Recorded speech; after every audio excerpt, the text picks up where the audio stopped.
Hi there, this is Jason from Modern Money Method, and I wanted to talk with you guys a little bit today about the Northwest Multiple Listing Service out here in Washington State. And there's some trends that are going on currently that I think are very important for us to track. So what I wanted to show you here is NMLS out here in Washington State does a great job providing some monthly data uh, for all the counties, condos, homes, and all kinds of activity like that. So you can go to this website right here and click on the news and information, latest press releases.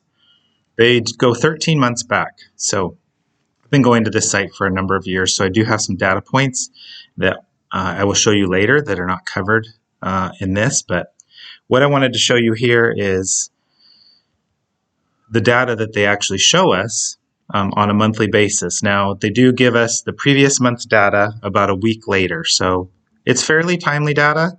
Obviously, if something happened at the first of, let's say, in this example, December 6th, they came out with the November numbers. So something that happens November 1st, it's not going to be in the summation totals until December 6th. So they give some information about the trends and what's going on and what they see coming forward. Obviously, inventory is tight as all get out, and that's what I want to talk about. It appears that the tide is changing, and you have to know how to do data analysis to see that before it is actually occurring to the masses. So something I wanted to show you, this is from November of 2021, and so they show listings, new listings, total active. The reason this is less is because if a listing comes on in November and immediately goes pending, it's no longer active. So they have pending sales, and then they have actual closings, average price, median price, months of inventory, this crazy number that's below 1. The top 3 counties here, King County is where Seattle's located, and Bellevue.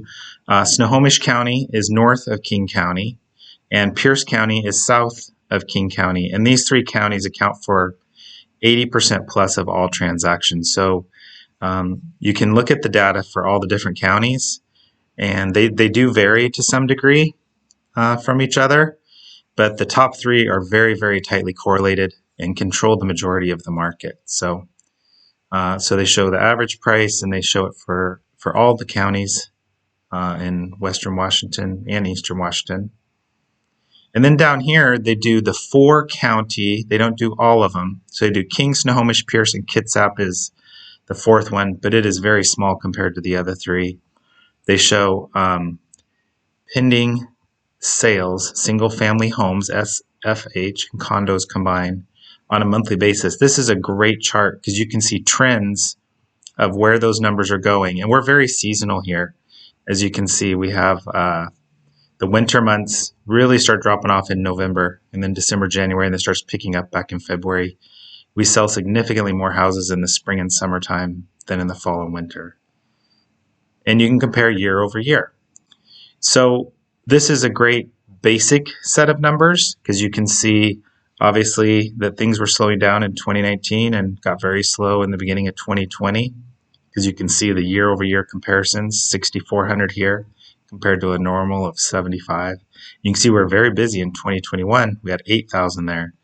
So just some general trends. So something I want you to focus on more, you can look at that yourself at a later point. I find very interesting new houses coming on for sale and actual physical closings, so ones that closed. Because these are ones that are coming into the supply chain, and these are the ones that are leaving. And so what I wanted to show you here is I made a numbers chart taking the new listings of King, Snohomish, and Pierce, that's these 3 right here, and then also tracking, and I've done this for the last 2 years, closings. And as you can see here, these numbers are greatly larger than these numbers here. And in fact, this month here in November, there was 1,771 more houses that closed that came on the market. Talk about tight supply. Look at this, month supply under a half of a month. I'll go back up here just to show you a couple more months, and then we'll hop over to my graphs that I've made. So here we have the January report for December. And you can see once again, they have the December numbers. And then this chart down here just gets updated one additional month. So you have the December number for 2021, which you can see is a significant drop off, actually one of the lowest in years there for December. But we have again, look how few listings came on the market. My goodness, it was only 2,903. I haven't seen that little actually in any of my data points. And the closings were massive in comparison, 5,215. So there was 2,312 more closings than there were that came on the market. Tight supply again in December. Now, I want to show you something. One data point does not make a trend, but two do. So I was keeping my eye on this when this came out February 7th. Something of great interest is we had quite a big jump in the new listings. Almost 4,000. It was 3,925 new listings. And we had, and I get that this is wintertime, but boy, did the closings drop off big time. We only had 3,154 closings. So that gives us, let me hop over here.